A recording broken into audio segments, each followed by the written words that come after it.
We are going to keep going with Google Docs. This time we're going to take a little bit of a different turn though. We're not going to work with Word documents, but instead we are going to work with what looks like a PowerPoint. It's located right here underneath the New button. You can see we worked with the document already. This time we're going to work with a Google Docs presentation. Presentation functions a lot like a PowerPoint. Once again, just like the document section doesn't have as much of the fancy frills as Microsoft Word or even OpenOffice does, this presentation lacks a lot of the cute little tools and stuff like that that PowerPoint has. But we're going to see how when we use it as a collaborative research project tool instead of just a regular old PowerPoint, it becomes that much more dynamic. Let's take a look at the presentations. Just click on that presentation button that was under the New tab. You go New, pick Presentation, and it should load on your screen. What you're about to see looks a lot like a PowerPoint if you've ever played around with PowerPoint before. Down the left hand side, down your left hand side, you're going to see any of the slides / pages that you've created. And down the middle you're going to get that view of whatever page or slide you're on at the time. For instance, right now we have one single slide over here, and what we see here in the middle is our stage for that slide. It says click to add a title. Highlight it, type in whatever you'd like. This is a test. There we have it. And the subtitle could be Digital Utilities for the Teacher. We are going to create this presentation so that other people can actually work with it. Remember, that's the beauty of the collaborative research project. But I just want to show you a few of the little tricks, a few of the little tools that you can use within the presentation so you can see how to actually manipulate and use the program. If I want to make a brand new slide, there are 3 little buttons up here next to the word Slide 1 of 1. Right there, if I click that plus button, it should insert for me a brand new slide.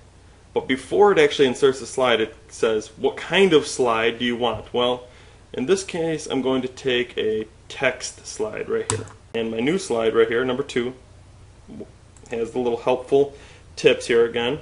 Click to add the title. This is how CRPs work. And the content can go down here.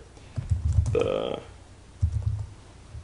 that's very important to think about actually, is that the teacher is going to go in there and create the skeleton.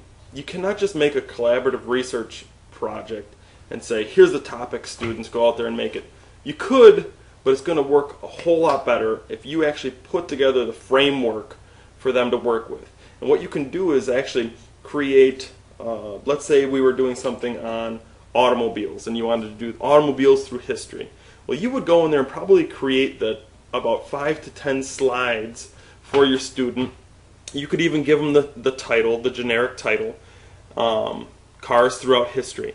And then each of the subsequent slides might be a topic within there. Types of tires, automobile makers. And then what you would do is you would expect your students to go in there and actually put the information into the presentation.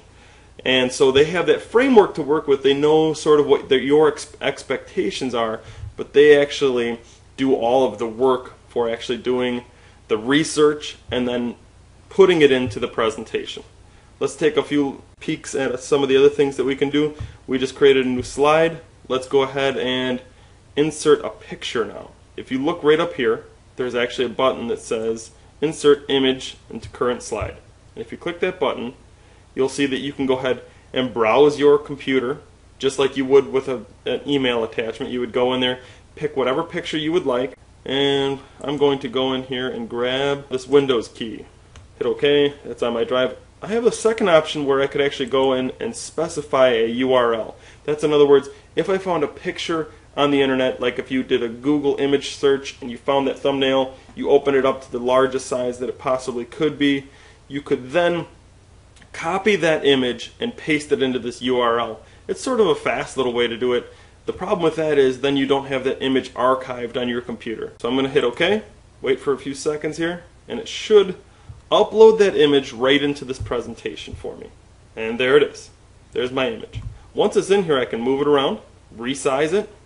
I can modify it a myriad of different ways, actually. Now, once again, I don't have all the cute little options that I might have in Microsoft Word, but I still do have, or Microsoft PowerPoint, but I still do have a lot of the same little techniques that I can use. With the text, you can see over here you have all the same text, font, style choices, highlighting, adding links, tables, all that stuff. All those things are pretty much the same as they were in the Google Docs document. So let's take a look at another thing within presentations that is different than it is in documents. By the way, you can put images into documents also, you just don't have slides. Let's create another new slide. Let's do it a different way this time. Let's go up to the slide menu up here and click on the new slide. You will notice that new slide has this little section right here next to it. You can see in gray there is a little helpful tip there. That's a shortcut. Control M, in other words, while you're in here, will actually create a brand new slide for you. You don't have to press or find the buttons on the actual interface of the presentation software. If you just hold down Control on your keyboard and hit the letter M, it will make a brand new slide for you instead. Let's get back to work here. So now I'm going to create a new slide, and in this new slide I'm going to put a video. So if I'm going to create a video, I'm actually going to leave the screen blank. Click on that. And this time I'm going to insert a video, but there aren't any nice little buttons up here like there was for the image. So I'm actually going to have to go to the Insert menu item and go to Video. Once you pick that, a new dialog box opens up right here. It says Select a Video, and hopefully pretty soon, there we go, it's loading for us. The only problem with this presentation software is you're basically limited to YouTube videos. That's both a curse and a blessing at the same time. It's pretty hard, it's not impossible, but it takes a little bit of knowledge and a little bit of work and a little bit of elbow grease to get a YouTube video into your regular PowerPoint presentations. In this case, it's super easy, as long as you know what you're looking for. I would recommend that you find your video beforehand and then go ahead and paste it in here, but in this case we're going to take this YouTube video, look at classical or classic cars. Find a classic cars video. Just type it right in the search engine, hit search, and what it'll do is it'll search through YouTube and populate a list of all the cool cars for you. Vintage classic car ads. Sounds perfect. We'd love to show this in the presentation so that students can actually see these visuals of cars from the old days and maybe what the ads used to look like. And so if you can see it in here, you can actually watch it. I could click on this, watch it, make sure that's exactly what I want, make sure that the length is what I want, make sure it's got appropriate material. But once you actually decide that that is indeed the one that you want, all you have to do is click on it, and then you just hit the Select Video button down there on the bottom. That should inject that video directly into your PowerPoint now. And there it is. You can resize this just like you can with images. And when I'm all finished, I can go back up here to slide 1. This is a test, and to start the presentation as if I were showing this in front of class so that you don't see all the slides over on the side, I could hit the Start Presentation button up here in the corner. Here it is. Here's my presentation, and I've got little buttons in the bottom corner here that you may or may not be able to see accurately. But if I click to proceed, this is how CRPs work. The teacher creates the skeleton, and I'm going to click on the next slide, and the video should come in here. There it is, Vintage Classic Car Ads. And if I want to watch it, I hit the giant play button right in the middle there, and this should play the vintage ad straight off of YouTube. And the beauty here is you actually have the viewer built right in. So now I can pause that, play that. I can actually wait for it to load, and I can use this little scrub handle, move it farther along so you can get to a certain section that you actually want to see. You can see that this video is 4 minutes long. We are running out of time here, so I'm going to have to stop this section here, but we're going to come back. I'll have a part 2 of Google Docs presentations coming up.